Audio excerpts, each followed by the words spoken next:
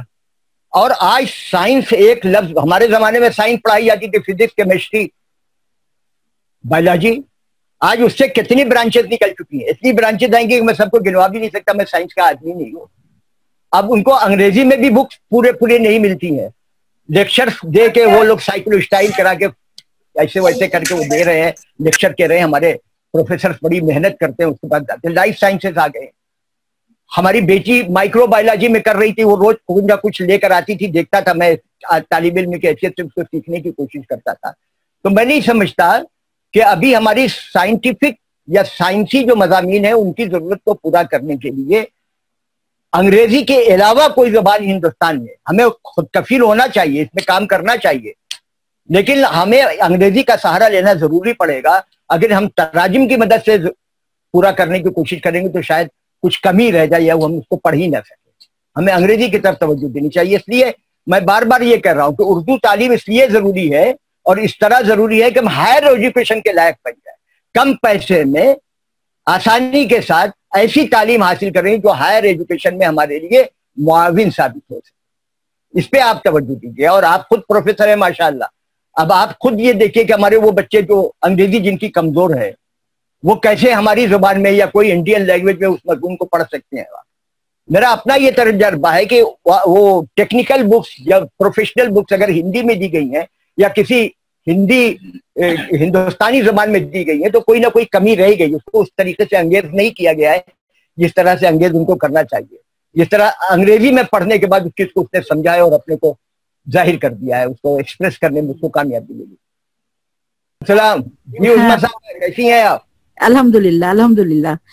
فہیم صاحب نے روک دیا. ناگپور سے ایک صاحب کا سوال آیا, مجھے بھی تھوڑا سا اسی بارے میں بات کرنی تھی. کیا ہمارے اردو تعلیم میں یہ نقصان نہیں ہے اچھے عنوانات وہاں سے نہیں آنا, کہ اس کا عنوانات کا جو اچھے عنوانات کا فقدان ہو گیا ہے, معیار ختم ہو گیا ہے انجمن اسلام دینیات مقابلوں میں, یہ اس سے ریلیٹڈ ہے؟ فہیم صاحب کہہ رہے ہیں کہ وہ ریلیٹڈ نہیں ہے. میں سمجھ گیا عظمیٰ صاحبہ جی, کہ وہ فہیم صاحب نے تو روک دیا تھا. اس وقت ہمارے پڑوس میں انجمن اسلام کے ممبر بیٹھے ہوئے ہیں اور وہ جانتے ہیں کہ ہم آپ کو جانتے ہیں, آپ مجھے جانتے ہیں. وہ یہ سمجھیں گے کہ میں نے آپ کو سمجھایا ہوگا اور آپ سوال پوچھ رہے ہیں. تو وہ ایک اہم کام تو تھا اور آج بھی ہے. وہ ہمارے ایسے لوگ ہیں وہاں پہ جو اس کام کو کریں گے. آپ کا سوال آ گیا ہے اور اس میں کیا کمی رہ گئی کہ آپ لوگ خود ایک لیٹر بنائیے اور وہاں صدر صاحب کو اور وہاں کے ذمہ داروں کو بھیجیے اور آپ محسوس کریں گے کہ یہ کام زندہ ہے. ہم نے چھوڑ دیا ہے لیکن ہماری دعا ہے کہ وہ کام جاری رہے اور اچھی طریقے سے جاری رہے, اور ایسے لوگ ہیں جو اس بات پر اصرار کریں گے. آپ اس سلسلے میں ہمارے 2 سوالات آئے ہیں اس وقت. یہ ہمارے لیے خوشی کی بات ہے کہ جس کام سے ہم, اور میرا خیال ہے کہ میری بہن سلمہ بہن بھی اس وقت سن رہی ہے, وہ بھی اس چیز کو پہنچائیں گی. وہ اس کی ذمہ دار ہے, بڑی خوبصورتی کے ساتھ وہ کام کرتی, دن رات میری بہن وہاں پہ کام کرتی, میں بھی کام کرتا تھا. ہاں ہم لوگ دیکھ چکے سر.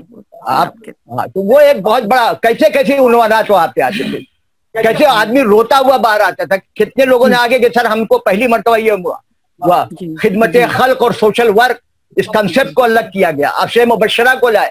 کیا ماڈرن ایجوکیشن, ماڈرن سوسائٹی میں اپنی قدروں کو کیسے ہم زندہ رہیں, اس پر مضامین. تو کتنے مضامین آتے تھے وہاں پہ اور اس کا فائدہ تھا, اور ہر سطح پر. پھر ہم لوگ یہ کرتے تھے کہ پرائمری کا یا اپر پرائمری میں جو عنوان دیا گیا یا ایس ایس ٹی میں دیا گیا یا جونیئر کالج میں دیا گیا, گریجویشن بھی دیا, ٹیچرز کے دیا گیا, تو ویسے ہی ججز کو بھی لاتے تھے.